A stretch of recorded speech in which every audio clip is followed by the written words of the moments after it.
పటాలను శుభ్రంగా తుడిచి గంధం కుంకుమ పెట్టి అలంకరించుకోవాలి. దేవుడి ఫోటోలని శుభ్రం చేసే పని మంగళవారం, శుక్రవారం, అమావాస్యలలో అస్సలు చేయకూడదు. ఏకాదశి, ద్వాదశిలో కూడా చేయకూడదు.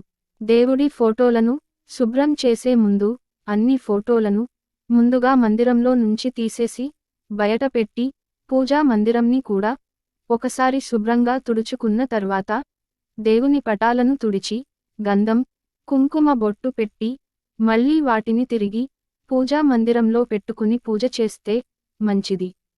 పూజ చేసిన పువ్వులు ఎండిపోక ముందే పూజ గదిలో నుండి తీసివేయాలి.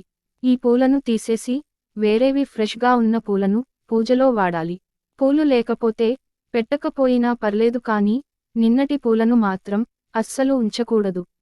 వాటిని తీసివేయాలి. అలా తీసిన పూల